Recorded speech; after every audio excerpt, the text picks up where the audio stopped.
some attention and traction for your business. And to set the frame, the web is almost certainly the cornerstone of your business. And I'm setting that frame today because potentially you're a consultant, you're a coach, you're an author, maybe you run an agency or a part of an agency. You might be selling something, whether that's a digital product or a physical product. That may not be every person's business model kind of listening in today, or that has been attending the summit for the last few days here. But by and large, the people that Pat interacts with, the people that I interact with, our customers on Fusebox, these are people that are solopreneurs, or they have a business partner. They're small business people, or they're aspiring small business people, and they are really attracted to the audio medium and to podcasting as a way to tell their story, to obviously interact with people in their network and build a community. But there's an underlying business purpose to that. So how do we bring people back to their central web destination, their website? How can we continue through podcasting and audio-based experiences on the website, try to propel engagement on the website, get them to really stay put and to really, be kind of on that central home base. If you're only podcasting for fun though, and it's not maybe yet sort of a business pursuit for you, I think, and Pat still thinks, it's really important to concentrate on, web elements and be thoughtful about how you're incorporating your podcast onto your website. Still, because hopefully you want to build an audience, even if there isn't like a business goal in mind that kind of is under the hood there. Hopefully you still want to try to maximize the number of listens and downloads you're getting with your show. Again, even if it's not organized around a business kind of sort of pursuit, or this is your career. A lot of times, a lot of us, myself included, my original show from several years ago, I got into podcasting like a lot of us to just meet other cool people that think like I do, that care about the same topics that I do. So again, even if it's not a business for you right now, concentrate on some really important web elements to fuel these sorts of results.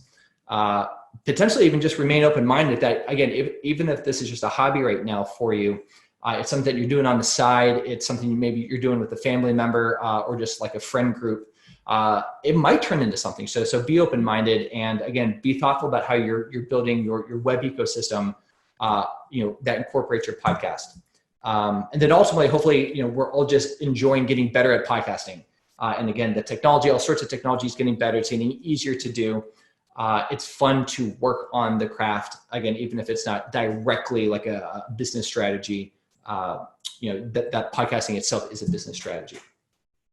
If you're not new to podcasting, if you're advanced, the stuff that I'll get through today is maybe already in place for you. You're probably well beyond it. So if that's you, if you are Pat Flynn and, and you're listening in, I don't think he is right now, but you could probably go home. It's a Friday night. It's 8 o'clock here on the East Coast. So I'm hitting more kind of the fundamentals today, 5 key fundamentals. And we can just jump right into those.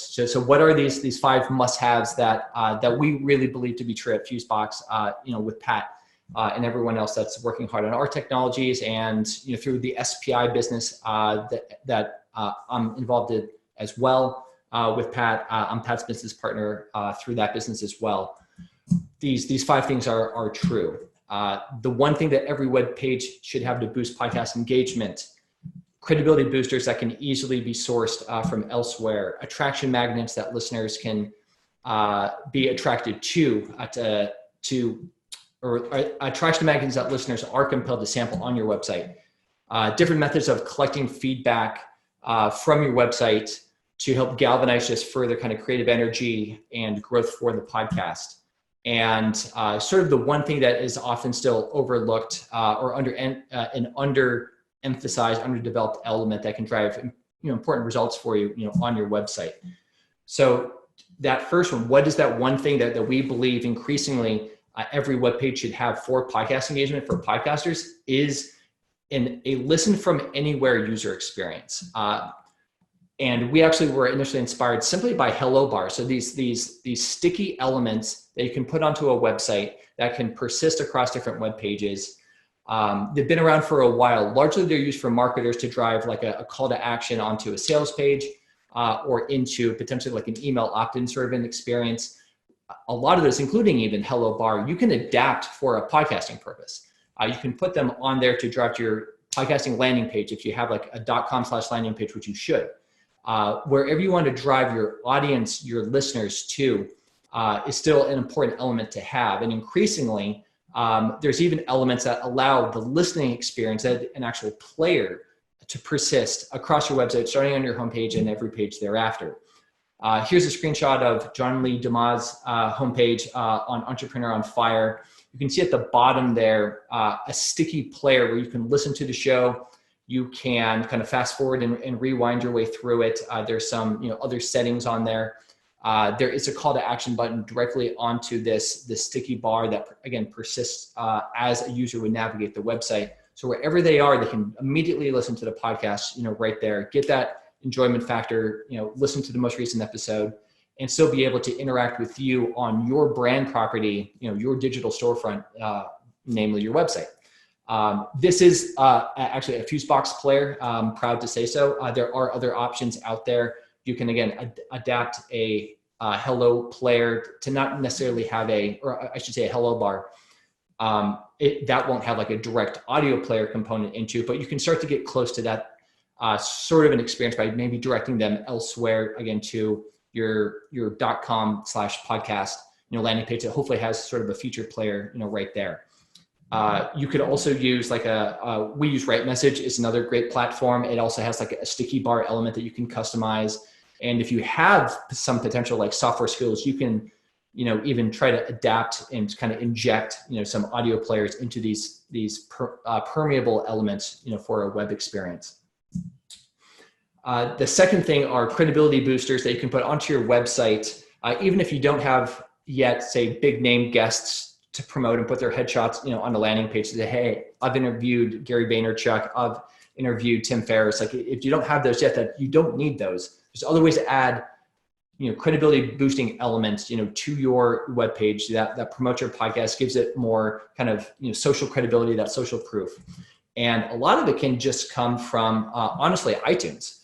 And in your listener reviews, and you'd want to source those and kind of cultivate those, and make sure you're adding that really attractive content for other potential listeners right onto your homepage. And again, if you have sort of a featured podcast page on your website, whether it's like .com/podcast or .fm or whatever your domain is, really building out a robust content rich experience on a centralized podcast page. So here's a friend of mine, and he has a small show kind of I guess in the grand scheme of things, but it's doing really well. He already has, 80 reviews right here in Apple Podcasts. So being able to just, take screenshots or copy paste, these reviews and do it with integrity. Don't manipulate them, obviously, but being able to just bring, real stories, real voices here, of listeners that are really enjoying a show, back onto your native web experience, continues to make your web experience the more attractive central place to come to interact with you as the podcaster, to learn more about you, the show. And again, if you are using your podcast for a business purpose or to help drive a business objective, a business model, then, it makes any sort of engagement around time on site metrics, around potentially getting onto an email list, if you have that, and you probably should, incorporate it there. So to galvanize that energy, source what's probably already true for you in terms of real listener reviews. You don't have to wait for necessarily big name guests to land those guests and be able to use that as the only sort of like social proof for your show. Once you do get more attention and traffic over to your website coming in from your podcast, and being able to try to channel all of that energy and drive all of that growth there, what are ways to kind of accelerate that, make that a little more sticky? What are some of these magnets? And a lot of these, concepts that we've seen and done a lot on the SPI side, certainly a lot of our friends that are really kind of podcast first with a lot of their marketing efforts, is really adding, bonus content and extras, onto the show notes, and making really the show notes post a really powerful attraction piece, for your website, and getting a ton of engagement just on the web itself, into the email list, through social channels, really making the show notes post more than just like a quick bulleted list of, a couple of key talking points maybe that you had, throughout the show, but really turning into a more substantial, almost publication. Here's a quick screenshot of, and this is actually a somewhat new design for SPI. We redesigned and launched the new SPI website about last November. So what you can see here is actually just the top of the fold. There's a lot of depth to this if you were to keep scrolling down. And this is true on any given podcast episode for Pat's SPI show. So if you go to smartpassiveincome.com, you go to the podcast through the navigation and dig into any single episode, you'll see that we take a lot of time to build out a lot of multimedia content and put that right onto the show note post. And actually right at the top, you see even another audio experience. This is another Fusebox podcast player. We call this the single track player. So on any and every individual podcast show note post, the user is able to listen to that individual episode right here. And that's the primary experience, web experience that we promote and we want to prioritize and we care the most about. But there's also some additional functionality here to authenticate with your email list, trigger an email popped in or a pop out experience, and be able to even just join by email right there. You can download the audio episode right there as well. So really just again meshing together more the audio experience that hopefully you're already caring a lot about and putting a lot of time and effort into your podcast, making sure that all of that energy and value that you're building through the audio experience and into the show makes its way onto the web, so that your users know and your listeners know and care about really coming here to get more information, interact more with you, get to know you better, get to know the ordinance of the show better. Also on this page, again, if you were to scroll down, we have, at least at SPI, interactive transcripts of the show. So not just downloadable, but actually live text that's embedded within the show note post. We certainly have recap notes with a lot of extra links and whatnot. It's an opportunity also to include, if you want to. We actually don't do this with SPI anyway. But if you have extra audio segment that maybe you intentionally edit out on the back end of an episode with a guest, you can make that available here in your show notes post, either just as a downloadable MP3 file, or if you use like a single track player like ours, you could even make that that audio experience, a user could listen to it, just click it right here, and they could get like that bonus extra, an extra 10 minutes that was cut out of the show that made its way into the feed normally. So that's an idea that some of our friends do. We don't do it at SPI, at least not yet. To again further enrich and motivate through attraction magnets, why someone would want to not only listen through on their mobile phone through whatever app they use to listen to the podcast, but also come here, get the extra, get the bonus. It's a reason to come and to come regularly, to kind of begin to condition and develop a behavior pattern there. And again, like almost the sky's the limit with bonus content, other forms of attraction you can put into the show note posts. Deals and offers from the episode's guests, all of that stuff can and probably should be strongly considered to make the web experience, that much more compelling. The web is also a fantastic way to just editorially, get feedback about your show and kind of keep the wheel sharp, thinking about, what future guests might be really interested from my listeners to try to get onto the show. Am I talking about the right topics? Am I asking good questions? What can I get better about in terms of just enriching the production quality and structure and whatnot for your show. If you do your podcast in seasons, absolutely having interactive elements on your website as a way to just get some ideas and start to structure out future seasons. So again, really prioritizing the web experience to just propel further and advance your podcasting efforts. And again, really all kind of centralizes around the idea of web-based forms. And using different sorts of forms on your website to collect that sort of feedback, structure that feedback in a way that is meaningful to you, and use it to, again, drive on creativity and growth. Another reference to SPI, it's actually the same interface you saw a moment ago with the podcast show note post here.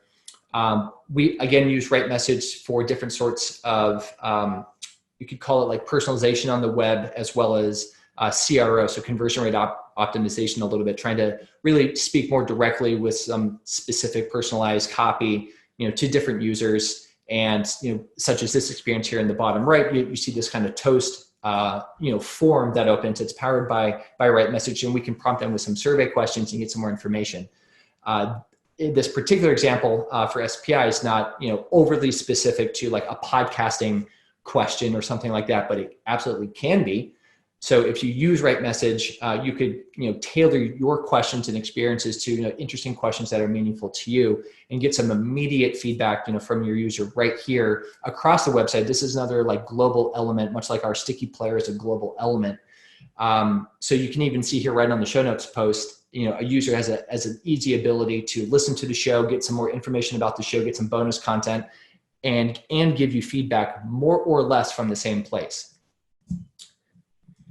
This is another experience using Typeform that embeds into the site, and kind of this particular way, we've customized this to open like a drawer experience, kind of slides out, which increasingly is sort of a common user behavior. A lot of primary navigation user experience kind of operates this way with the hamburger menus sort of element. This is, at least for SPI, as an example, our kind of just general contact form. But again, this could be used and customized for your show around feedback on the guests, around what future guests you might like. Get some information and feedback around like the lengths of your show. Start to just pressurize. So especially if you're, starting a show and you haven't quite launched it yet, you're more like in a conceptual phase. If you're a beginner and maybe you only have a couple episodes out and you want kind of rapid feedback, considering using your website to not only like promote the show sort of as a distribution mechanism, but also like receive feedback through these sorts of forum experiences, we find to be very valuable, to all of our efforts, whether again, it's SPI or Fusebox right now, across the board, but absolutely, to podcasting as well. And even if you were to go through this particular SPI experience using this type form, depending on like your decision tree choices, like you'd get some questions about the podcast, both the SPI show, Pat's Ask Pat show.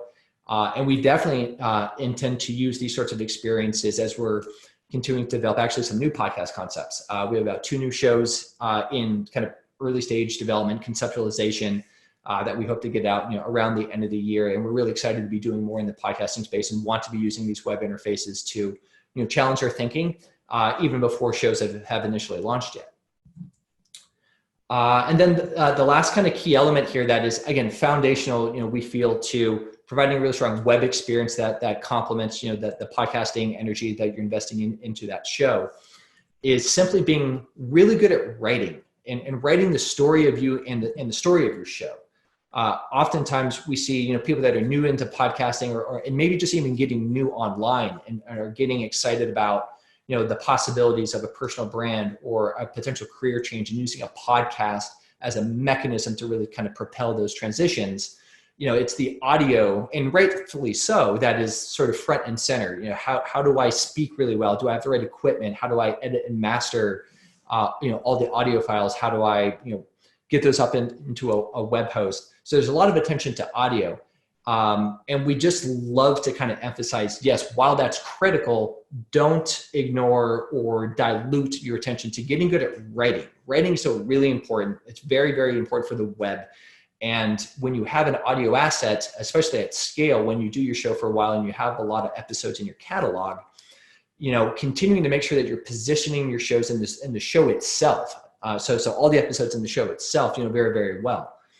I really like Jocelyn K. Glei's show. She's a fantastic creative. She had done, in terms of her career, a ton of work with Scott Belsky, who was the founder of Behance, which was acquired by Adobe. So they just have done a ton of amazing work, and she now has this independent show. It's been out for a couple of years.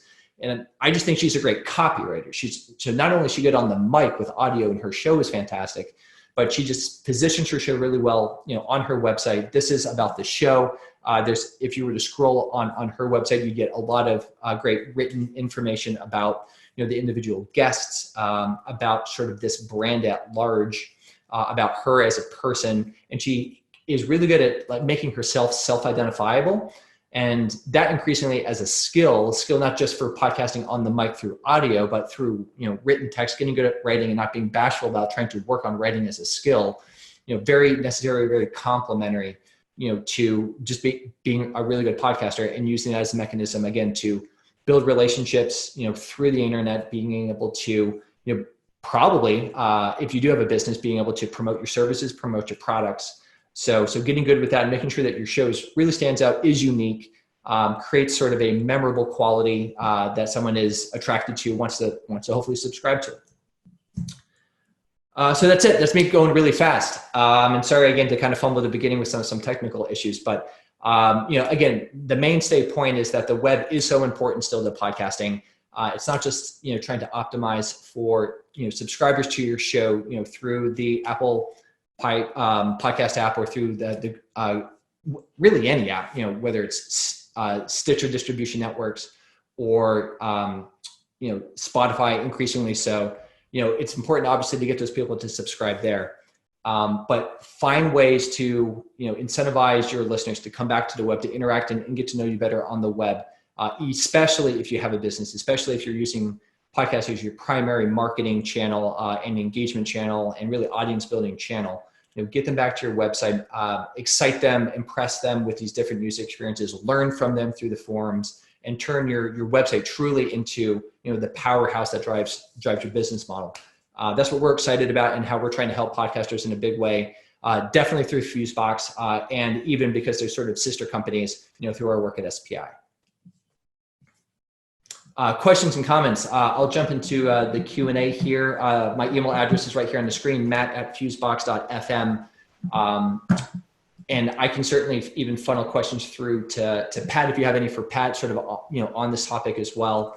I was taking sort of the Fusebox side of it today. Pat's conversation coming up here in about 4 minutes is more kind of SPI and bigger picture kind of vision and strategy for podcasting. So it's been a thrill to be here. I know we have a couple minutes.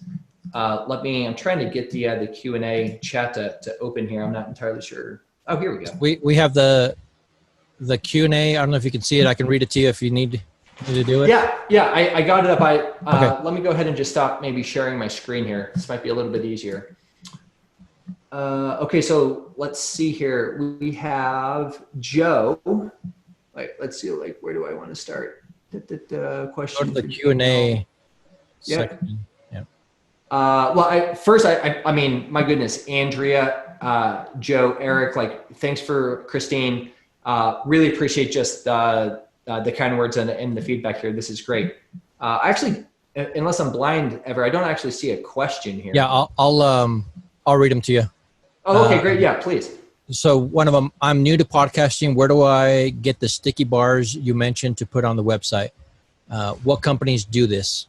Yeah, well, we're proud to say that we do this at Fusebox, and you can actually create a free account. We have free and we have pro. The pro does require a subscription, but you can get the sticky player for free if you go to fusebox.fm and you create a Fusebox account.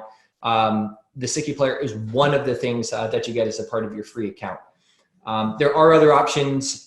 We think ours is pretty good, so would love for you to kind of give it a try and give us some feedback. Second question, in terms of the best website content for each episode, how do you feel about both transcriptions and show notes? And if you include transcripts, what is the role of the show notes? Yeah, excellent question. I definitely believe and definitely promote the incorporation of both. So typically show notes is used for sort of a recap of the episode itself. So here's some summary points, the main talking points or takeaways from the episode, and maybe a couple links to a book or a website or another podcast or a social media channel or a YouTube channel that was mentioned during the show. And that's sort of it. And it's maybe 500 words, if that, of copy kind of, top to bottom. Whereas a transcript is the literal, word for word translation of the audio into text. And there's services like rev.com, Otter, Temi. And it's actually a space that's getting a ton of attention in terms of innovation on the software side. There's a lot of venture capital being invested in new companies that are trying to do transcription in different ways. We really promote the incorporation of transcripts into your show notes, in part if you can get some or all of it as live text on your show notes post, because it helps with SEO. It's just more great, potentially keyword rich content that can get indexed. And if you start to build a habit and a practice of doing that across all of your show notes for every episode, you just have that much more indexable content, on your website that can help with discovery, just organically. It can continue to kind of be a cross promotion opportunity with other websites or other podcasters. So if you have the means to like get your episodes transcribed, like definitely promote, the effort to try to do so. One of the comments here, amazing talk, Matt. Obviously, you're a pro at this. This was exactly what we needed to kind of start wrapping up the 3-day festival. Thank you for being on. We're big fans of you. We're big fans of Pat. Thank you for coming on, and we wish you nothing but success. You as well. Again, Ever, thank you so much, and just proud and privileged to be a part of it.